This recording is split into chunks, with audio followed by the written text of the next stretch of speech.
Hey guys, it's me, Jack24 here. Today I'm going to be reacting to the French Revolutionary War Part 2 by OverSimplified. So pretty much, even though I could have sworn I've done a video on the French Revolution Part 2 by OverSimplified, I could have sworn that I've done a video of this. No wait, oh no, that was a deleted video that I've done. No wonder I've been thinking of that.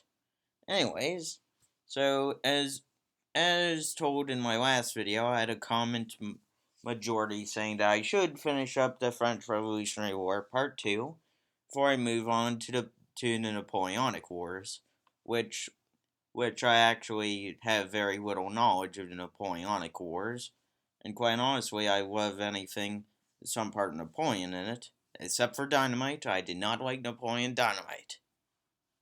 Right, but yet again, I still have to yet give Napoleon Dynamite a better chance, since that I'm out of a teenage age thing. So anyways, time to react to the French Revolution, the second part I guess, again, since I could swore that I had deja vu doing this video all over again. Since I could have sworn months ago I've done like a part 2 of this, but I'm not sure if I ever uploaded it or not. Actually, by the end of this video, I am going to go and check to see quickly to see if I did record a video of this not that long ago. But anyways, for now, all the copyright in this video belongs to OverSimplified, and for all the ad revenue that he makes, that belongs to him, as I'm making no claim over his video whatsoever, as I'm just trying to react and educate my audience about a topic that, quite frankly, I would want to know about, and quite honestly, it's in an oversimplified form, which is perfect for me. Anyways, let's begin. Only if the video could actually move along, then we can go and watch it more. Oh, and yeah, I'm going to have to say the copyright thing again at the end of the video, just because of copyright, you know. Anyways, let's begin. King Louis and his family were now in the Tuileries Palace in Paris, where for the next couple of years, he watched as the revolutionary government began to strip away his power. And fearing for his safety, he had to stay on their good side. Hey, look who it is. It's my favorite revolutionaries. Yep, I'm your #1 fan. What can I do for you? Hey, King Louis, so we've made a few decisions. First, all of your friends in the nobility are going to have to pay taxes the same as everyone else. That seems fair enough. Well, to me, that seems fair, since considering if the rich don't get to pay as much taxes as the poor do, then it's fair enough for the rich to be taxed a little bit more. Yes, I get that that's semi-ironic considering that most people in general don't like paying taxes. I'm with that group, but hey, it's country. It's a country.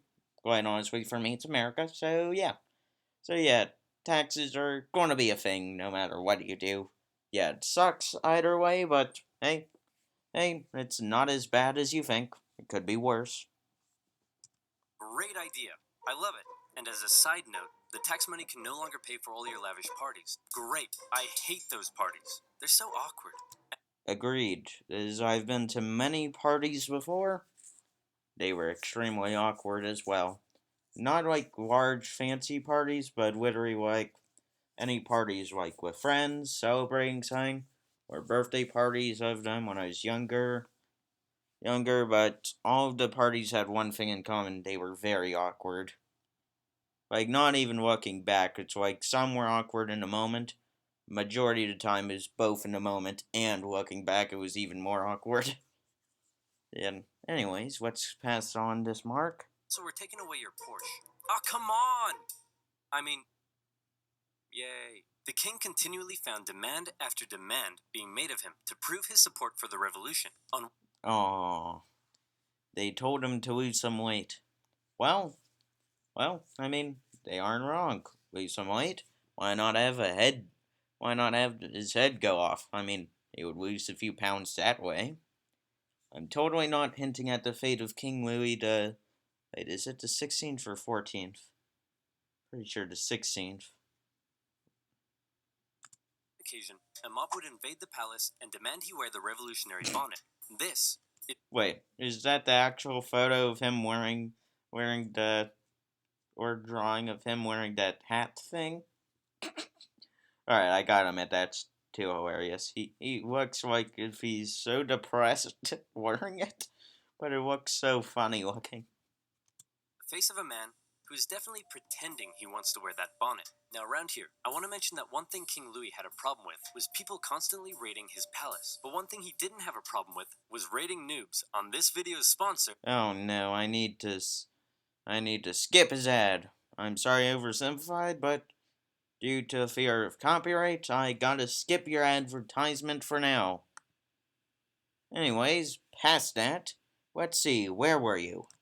Against him, the king decided it might be a good idea to leave France and mount a campaign to retake his country from abroad. Luckily for him, he was married to an Austrian, so on the night of June 20th, 1791, the king and his family disguised themselves as servants and attempted to flee to the Austrian Netherlands. The royal carriage made a stop in the town of Varennes, and the postmaster there was like, "Hey guys, what's up? Where are you off to? We are but a collection of inconspicuous servants heading for the border for no particular reason at all."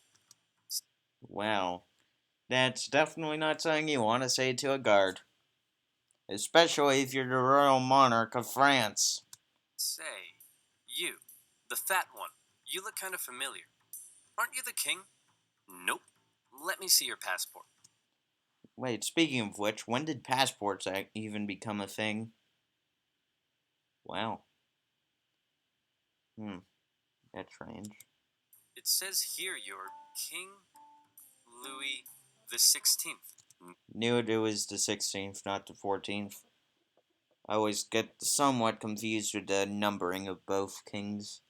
It's like, if there's a long line of kings, and one of the numbers is off, it's going to mess me up heavily. Not me. Take him away, boys. The king was promptly returned to Paris, but now the jig was up. His lack of support for the revolution was clear to all, and many considered him a straight-up traitor who tried to abandon his people. As a result, the new constitution of 1791 completely reduced his powers to that of a simple figurehead, a constitutional monarch. Oh, so basically what Britain is now. Got it. However, Once again, I'm pretty sure Britain is a constitutional monarch. If not, then I apologize to everyone from Britain in this video, as I've clearly accidentally offended the British and Irish before on this channel several times by accident.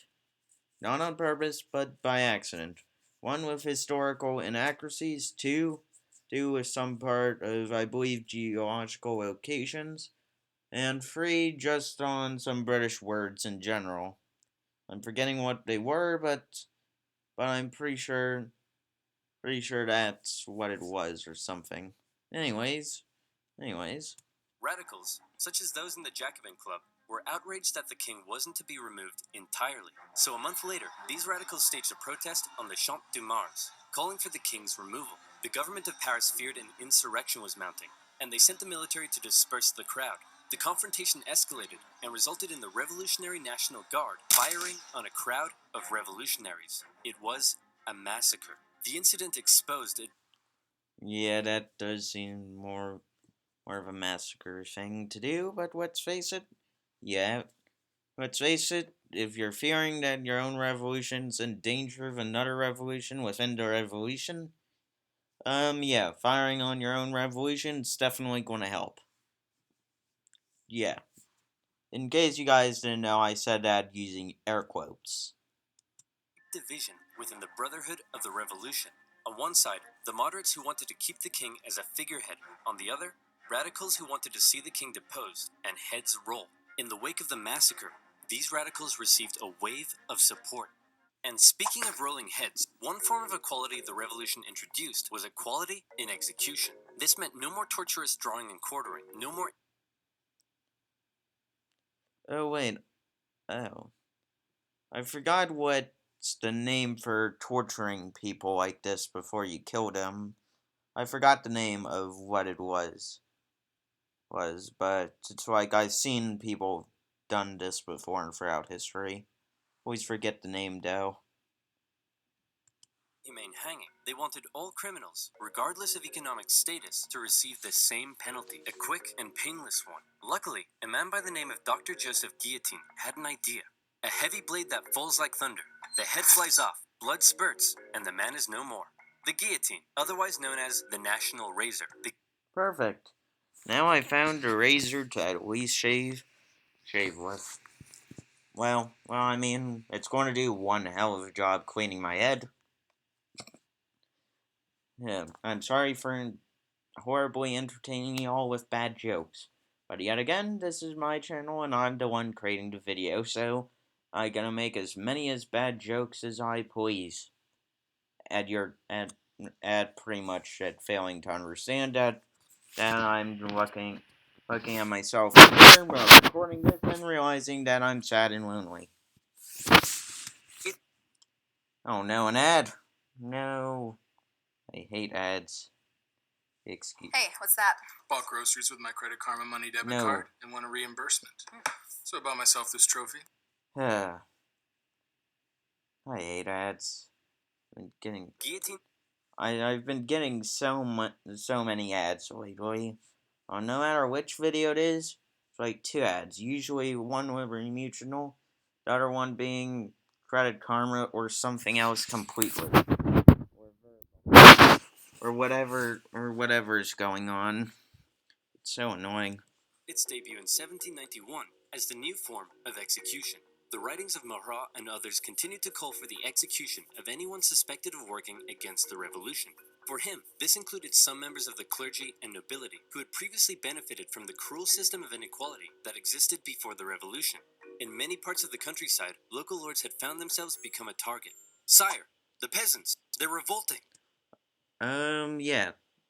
Now, time to make the most obvious joke there is ever when hearing about a person revolting, and not that many people would get now, but still, it's still somewhat funny, depending on if you still use the word to describe something. Go on in 3, 2, 1, go. Come on, that's a bit harsh. Sure, they smell a bit, but I wouldn't say they're revolting. Oh, yes, I see what you mean. And, yep. Basically, if someone's revolting, they smell horrible. There you go. That's what it means. And now let's continue on. These French aristocrats began fleeing France to find solitude in other parts of Europe. And once again, fear began to take hold. The privileged classes of these foreign nations didn't like what they were seeing because they feared revolutionary ideas may spread to their own lands. The National Assembly, actually now the Legislative Assembly, feared that these nations may decide to attack. Then why don't we attack them first? No, you idiots, we are definitely not ready for war yet. Did somebody say something? I'm sad to say that that's pretty much true in any case for some war, where people fear that they would be attacked first.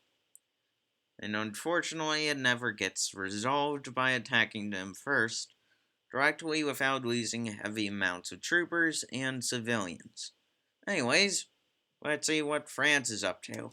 Declared war in Austria in April 1792 and immediately got pummeled. It also didn't help that Austria's ally, Prussia, joined in the fighting. The Prussian Duke of Brunswick posted a letter warning the revolutionaries that if anything happened to the king, he would burn Paris to the ground. The Duke's letter proved to be a massive success in inspiring the people of Paris to do the exact opposite of what he intended. They were enraged by the threat, and on the 10th of August 1792, the tension in the city exploded, and a mob stormed the king's palace. Fighting broke out between the revolutionaries and the king's Swiss guard, with casualties in the hundreds. King Louis fled and took...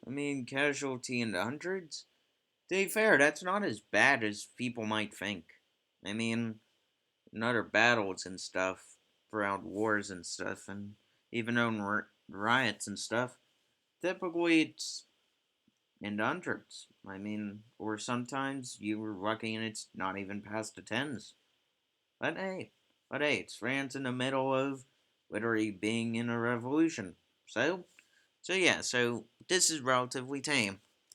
In the chamber of the Legislative Assembly, where Robespierre and his radical Jacobins were gaining ever more power. Given the developing situation, the chamber decided to hold a vote, and in what some considered to be a second revolution, it was decided to suspend the monarchy entirely. King Louis XVI was now just plain old Louis, and he was sent to a prison cell where an eye could be kept on him. A month later, the newly established National Convention Why do they keep changing the name, though? How many leaders are they going through and beheading? Wow. officially declared the French Republic, and society under Last I checked. Oh yeah, it's not until a little while later where France would change the flag design around. Pretty sure that's not until Napoleon where that they decide to flip the flag around. And after Napoleonic Wars, they stupidly had a plain white flag for 15 years before deciding to go back to the flag that we know and love France for now, or a few other French flag designs or something. I'm not really that good with flag history, but always found it hilarious that a part of French history was that France had a pure white flag for 15 years, and I've kind of found that always hilarious, considering that France is now known for surrendering in World War II. It's been made a meme across the whole internet for historians that France would surrender, typically at war, but even though France typically is known for being a war monk, is typically known for literally being great at war and quite honestly doesn't surrender unless given like extreme harsher commands or just being proven to straight out be so outdated that the Germans can easily outrun them at inside of a forest. Totally. Yeah, so, yeah, besides those two reasons, France is known for being a powerhouse of war. a massive change. Enlightened ideas of democracy and equality were being implemented, but very quickly, these ideas seemed to become secondary to fear, paranoia, and a thirst for blood. The new republic began working to violently remove any semblance of the old royalist regime. The church became a prime target. Priests who refused to take an oath to the revolution were deported or arrested. A new state-sponsored atheistic religion named the Cult of Reason was created as a replacement for the Catholic Church. Notre Dame, along with many other churches, had their religious treasures destroyed and were converted to temples of reason. Even the Christian calendar didn't survive, as a brand new revolutionary calendar. To be fair, I always wondered the reason on why this never worked. So, like, when I was younger, I always thought there was 100 seconds per minute, 100 minutes per hour, and 10 hours a day. I always thought it was that. Turns out it was 12 hours a day, but hey, close enough. But pretty much I always wondered that because I know in milliseconds it's 100 milliseconds to make a second, and then I always got confused on why I went 60s, but apparently it was due to some calendar thing. Soon introduced. Hey, honey, I'm home. Yeah, whatever, jerk. Whoa, what's wrong with you? You forgot. Forgot what? Everything. This entire year. My birthday was on the 3rd of Germinal, our anniversary was the 12th of Thermidor, and you promised that in Frymare we'd go on a romantic weekend trip to Venice. No, I said we'd do. Wait, would Italy technically have its own? No, wait, Italy's not been united at this point, so. I mean, how would the trip work during this time era? Oh, it's a joke. Got it. I'm sorry. December. December hasn't been a thing for years. The government of Paris, now under the control of the radical sans-culottes, began rounding up suspected enemies of the revolution and sending them to prison in the thousands. Naturally, a large number of those arrested were members of the clergy and aristocracy. As France's foreign enemies continued to close in, panic spread. Georges Danton made impassioned calls for men to defend the Republic, and tens of thousands of troops left Paris for the front lines. However, in their absence, Paris was left to its own devices. As enemy troops arrived in Verdun, the people of Paris feared that their crowded prisons were becoming a breeding ground for counter-revolutionary conspiracy. What would happen if the Prussians approached Paris and freed the aristocrats? Marat believed he knew what would happen. The aristocrats would enact their vengeance on the people. Fearing those they had already imprisoned, mobs descended on Paris's prisons. They broke in, and during the brutal September massacres, aristocrats, priests, and others were tried and executed on the spot. Even women and children weren't spared. With over 1,600 victims, word of the massacre spread across Europe. One British newspaper wondered, are these the rights of man? Is this the liberty of human nature? But there was still one man in particular that Robespierre and his radicals really wanted to see executed. Austria and Prussia pledged that after they defeated France, they'd return King Louis to the throne. Well, time to outbeat Austria and Prussia at their own game. Robespierre, explain away with the silliness of the oversimplified version of it. Jack made Austria and Prussia because he can't return a man to the throne if he's already dead. Citizen Louis Capet was put on trial for... I mean, they're not wrong, though. And you can't return the king to the throne if the king's dead. More or less, I believe that King... Wait, did King Louis the 16th ever had a child? Did he? No, I'm pretty sure this is the end of his line or something. Or wait, did his brother survive and then later become the next king of France after Napoleon? I don't know. French history was never really taught to me as well. Obviously, he was found guilty, but his punishment was less certain. Many moderates wanted to simply deport him, but Robespierre insisted the revolution could only live if the king was dead. A vote was held, and by just one vote, Louis... Wow. Talk about just a one vote difference. So a guy's literal life was on the line, and one dude, out of all the others, decided to vote for the death of the king and his family. Wow. Wow, I mean, that's quite sad, though. So, King Louis pretty much has been told to do stuff that his grandfather told him. And quite honestly, you can't blame the guy. He knew that he couldn't run the country. And quite honestly, he was right. He couldn't run the country. And it didn't help that he was easily corruptible. And quite honestly, he was easily manipulated into giving out more money. And also by helping out the Americans with the American Revolutionary War, which I have to say once again, thank you, France, for helping us with that. But at the same time though, you guys kind of messed yourself up with your own revolution. Anyways, continuing on. Was sentenced to the guillotine. If you don't mind, I'd like to say a few words first. Gentlemen, I am innocent of everything of which I am accused. Wait, you're too loud. They can't hear me. Hang on, I haven't finished yet. Wait, dude. Uncool. In her prison cell, Marie Antoinette heard the guns fire, signaling her husband's death. Before long, she would meet the same fate. Believe it or not, her last words were indeed said as an apology to the executioner after she accidentally stepped on his toes, which I always kind of found hilarious. It's what are you going to get from apologizing to that executioner? You're still going to get executed either way. Back on the war... No, why do I always get ads? We are going on a family vacation. Everybody is so excited for this. No, I'm sorry, Verbal, I don't need your ads. The war... It's not like if I leave my house anyways. But back to the video. France defied all expectations and actually managed to push the enemy back. But then more countries joined the coalition against France, and it all went to pot again. What do? Conscript the masses. The National Convention introduced a conscription law, with each regional department having to meet a certain quota of men for the army. However, not everyone was happy with this new law.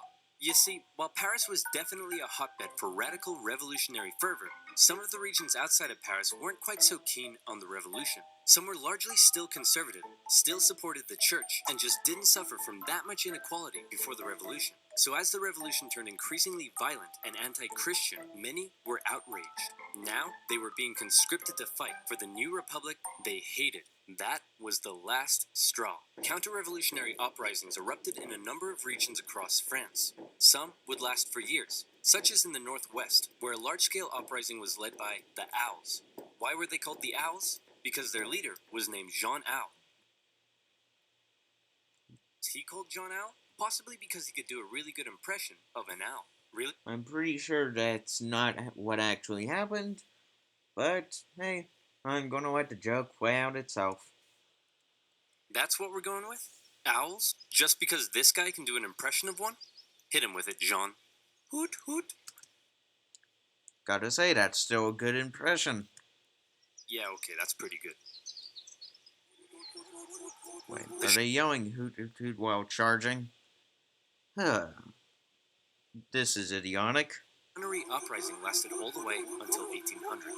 In the summer of 1793, the southern city of Toulon invited the British Navy over for some tea and crumpets, and then they asked if they'd possibly like to stay and occupy the city. Being an important naval base, this was a heavy blow to the Republic, who sent a relatively unknown young captain by the name of Napoleon Bonaparte.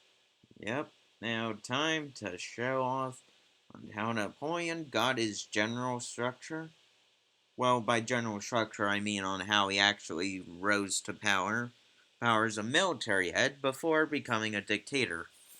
Dictator slash emperor. Anyways, let's keep on going. To help stage the siege of the city. Toulon was recaptured by France in the winter, and for his service, Napoleon was promoted to the rank of brigadier general. The most infamous counter-revolution, however, occurred in the Vendée region. Throughout 1793, revolutionary forces clashed with the region's Catholic and Royal Army. The Republic defeated the counter-revolution through cruel Oh no, I can tell my video is glitching. Give it a sec. pacification. In particular, General Jean-Baptiste Carrier committed brutal atrocities. In one instance, he had thousands of civilians, priests, women, and children tied to ships, which were then sunk. Yep, and that's war crimes if I ever seen them. Carrier would later be found guilty of war crimes and executed. Well, I mean, did they execute him by guillotine or by executing him by having him drowned? Can someone tell me that in the comments down below, please? I'm actually interested to know what his actual fate was. Back in Paris, the government was still dominated by moderates. With the war going badly, revolts in the provinces, and the economy getting worse, it seemed the government just wasn't doing a very good job. Radicals' fear for the safety of the revolution intensified, and Marat even began calling for the moderates in the government to be executed. In return, the moderates called for the arrest of Marat. This led to a chain of events with the two sides in heated conflict. Robespierre declared the Jacobins to be an insurrection and called on the people to arm themselves. It all ended. Wait, hold on. If I'm not mistaken, was this or not the inspiration for the current French national anthem? Oh no. No, wait, no. That was a battle still during the Revolutionary War, though. Well, the French Revolutionary War, where they were off fighting in the Marseilles, I believe. I could be completely mistaken about that, but I'm pretty sure like, to calling the citizens to arms, because I know that's a direct line from the French national anthem. So that's why I'm asking if it is indeed inspiration for parts of the French national anthem. Someone can explain it to me in the comments down below. That'll be the most thanks that I can get. On the 31st of May 1793, with the National Convention surrounded by radical sans-culottes and 29 moderate Girondin politicians arrested. From this moment on, the moderates ceased to be a political force. Robespierre and his radicals would be in almost total control of the government. And this brings us to the story of a woman named Charlotte Corday. Charlotte lived in the northwest city of Caen, and like many in the area, was horrified at the rapid radicalization and increasing violence of the revolution. And the man she blamed more than anyone was Jean-Paul Marat. She wanted to bring peace back to France, and so she did something drastic. She traveled to Paris and told Marat she had a list of enemies for him to publish in his paper. Marat. Well, time to see the death of Marat. Quite honestly, always found it weird that he was in a bathtub. Can someone explain to me why he was in a bathtub? Or even how he could stay in a bathtub for that long? Someone please explain in the comments below. Most thanks. Eagerly invited her in for a meeting. So where's that list of enemies you promised me? Here it is. Wait a minute. This isn't the list of enemies. It just says, yippee-ki-yay, mother... Yeah. Well, at least he got out. He got out majority of it before YouTube could ban the channel thing during the time of. Wait, when was this video published? Give me a sec. 2019. Yeah, this was during the time of where YouTube was sort of going crazy with the COPPA Act thing. It's always so weird, though. Anyways, back to the video. Just like that, Marat was no more. Charlotte was quickly arrested and sent to the guillotine. Her dream of restoring peace, however, died with her. Marat became a martyr. In temples of reason, symbols of the dead Marat became the new crucifix. In death, he became an even more powerful inspiration for the extreme levels of violence that were about to rip throughout the new republic. And that's right, here comes the Reign of Terror. If you thought this revolution already sounds pretty violent, well, you ain't seen nothing yet, son. The radicals were now in control, and they believed not only was France surrounded by foreign enemies, but that within the masses, there were also plenty of internal ones too. Individuals not loyal to the revolution, conspiring to bring about its downfall. Robespierre and the rest of the radical faction were having none of it. A new committee of public safety was established with 12 members. Its purpose was to protect the new French Republic from its enemies, and it basically became a 12-man dictatorship with Robespierre as its leading voice. The Revolutionary Tribunal was also reinstated, a special court created to streamline the process of trying suspected enemies and handing out their death sentences. With these two new institutions, Robespierre wanted to scare France's enemies straight. In September 1793, it was announced that terror would be the order of the day. In other words, fear had become official government policy. And from then onwards, we enter into the period known as the Reign of Terror. Well, time to see the bodies literally roll off with the heads. Anyways, I'm about to get hit by an ad. Lena, No. let's get out there and help people customize and save with Liberty Mutual.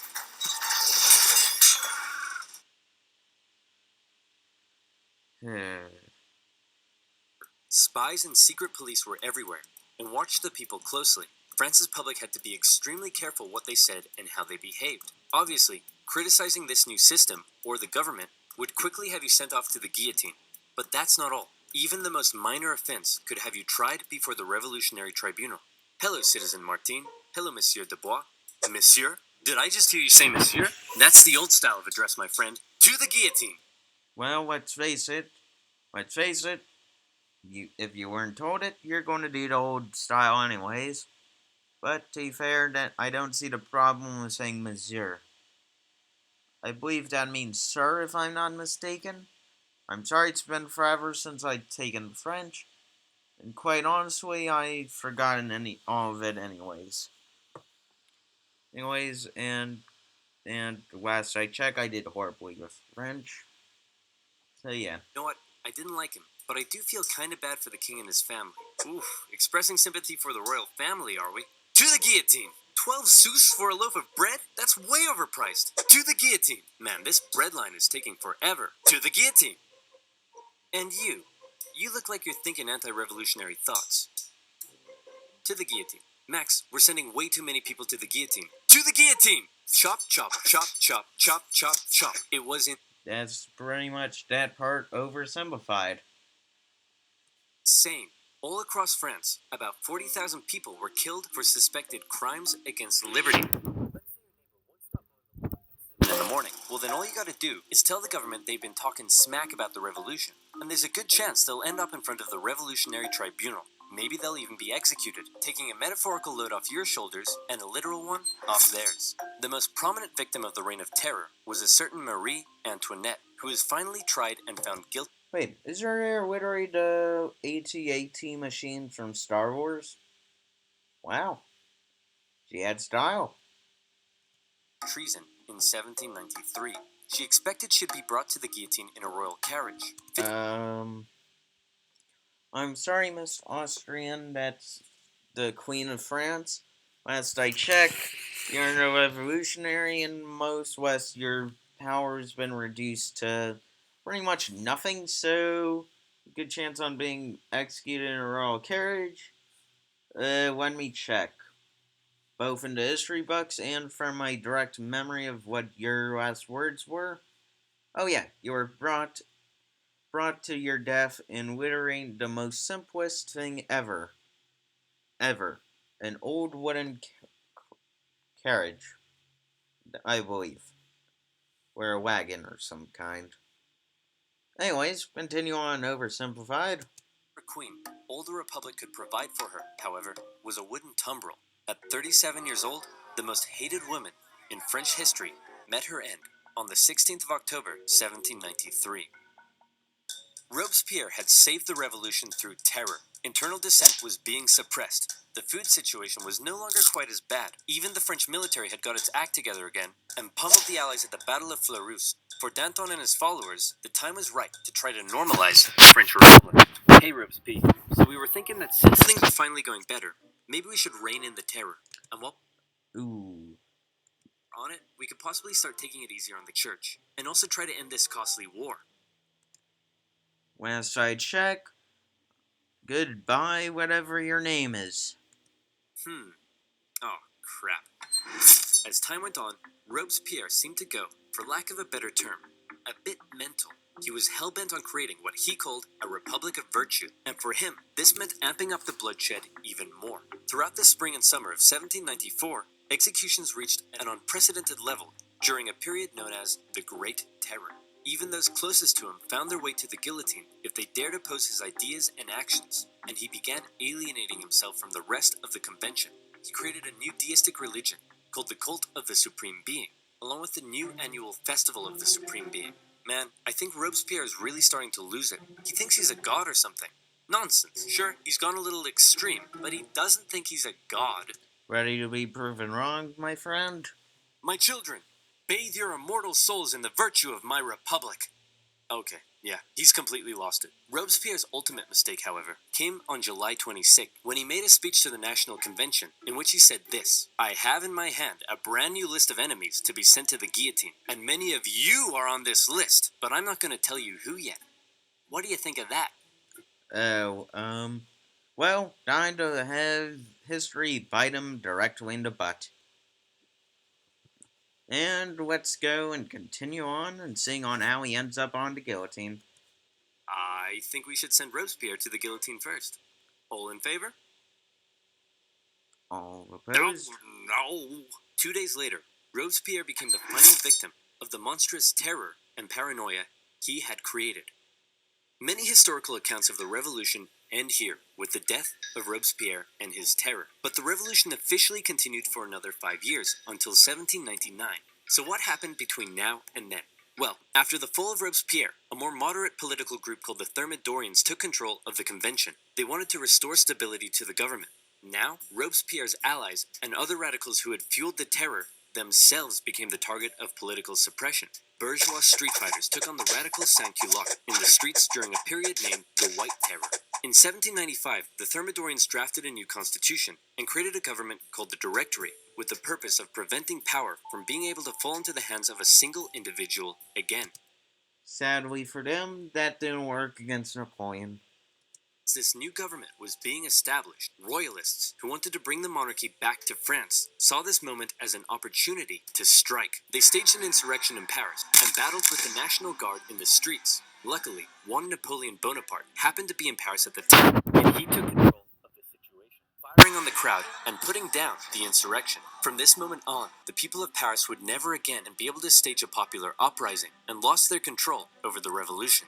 For his actions, Napoleon became a general and was sent to take control of the French armies in Italy. The new Directory remained a fairly ineffective government for the remainder of the revolution. It was plagued with corruption and struggled to keep the economy afloat, and as a result, wasn't very popular. For the people of France, with the strict social customs of both royalist France and the terror gone, they didn't really know what to do with themselves. Men no longer removed their hats when talking to women. Different classes began intermingling, and a publication began circulating that looked a lot like a modern dating app. It was social anarchy. Outside of France, the war continued. In 1795, France took the Netherlands, where they set up a puppet state. Then they negotiated both Prussia and Spain out of the war. The British attempted to land French royalists in the west to reinforce rebellion, but that plan failed. In 1796, the French planned a three-pronged attack with the aim of marching on Vienna and knocking Austria out. If I'm not mistaken, I'm pretty sure this was Napoleon's army. The war. The two northern armies were defeated and forced to retreat. However, Napoleon in the south, with breaking military strategy, won battle after battle after battle. He pushed the Austrians out of Italy, Believe it or not, I believe during the occupation of Italy, he offered San Marino actually more land, I believe. And began closing in on Vienna. The Austrians freaked out, and Napoleon oversaw the signing of a peace treaty. He had almost single-handedly knocked Austria out of the war, and by the way, he was only 28. Wow. Quite good for a young guy. If I'm not mistaken, one of his quotes was, "If you want to do something right, you better do it yourself." To be fair, you knocked out Austria, you done a darn good job, Napoleon. Maybe it's about time you moved out of your mom's basement. Napoleon became a famous I don't live in the basement, for your information. I live in my own house. hero among the French people, but his aspirations were still higher. He briefly went off to Egypt and discovered a bunch of gnarly Egyptian stuff, but then the British destroyed his fleet and trapped his forces. Say, Napoleon, sir, you're not going to leave us here stuck in Egypt and return to France, are you? Nonsense, my boy. I would never dream of abandoning my loyal soldiers. Wow, what's that over there? On his return to Paris, Napoleon found himself to be extremely popular, and the government extremely unpopular, and he started getting some power-hungry ideas. Conveniently, a politician named Emmanuel Joseph Sieyès approached Napoleon and said, "Hey man, since you're so popular, do you want to help me stage a coup?" "Great idea! Let's stage a coup, and then I'll coup you." What? Napoleon, with the help of his politician brother, entered the government chamber, possibly got punched in the face, and finally his troops intimidated the council to dissolve the government and create a new constitution that basically made Napoleon a dictator. So there you have it, the French Revolution, born with the great promise of liberty and equality. The common people dared challenge an oppressive system that had existed for centuries, but before they knew it, they found liberty sidelined by terror, equality that possibly didn't quite hit the mark, and an absolute monarchy replaced by an absolute dictator. To be fair, Napoleon actually did do a pretty good job with his own dictatorship. I mean, he at least got the economy stabilized and much less proved to be an actual force that took over majority of Central Europe. I mean, yeah. So I say he did pretty well until he invaded Russia, but to be fair, someone had to be the person to find out the hard way not to invade Russia during the winter off of the strategy of living off the land. But let's face it, that's what he's known for, and quite honestly, he's also known for being short, even though he was 5'7", which he wasn't, and I repeat, he was not 5'2". That's a common misconception due to British propaganda. But to be fair, he was considered tall for his time. Take that into consideration. Napoleon began stabilizing French society. He restored the Catholic Church and got rid of that crazy calendar, among other things. But he remained ever ambitious. He was France's first consul, but he slept soundly at night dreaming of being something even bigger. Napoleon's expansionist aspirations, combined with the ongoing conflict in Europe, would eventually lead the continent into a huge conflict known today as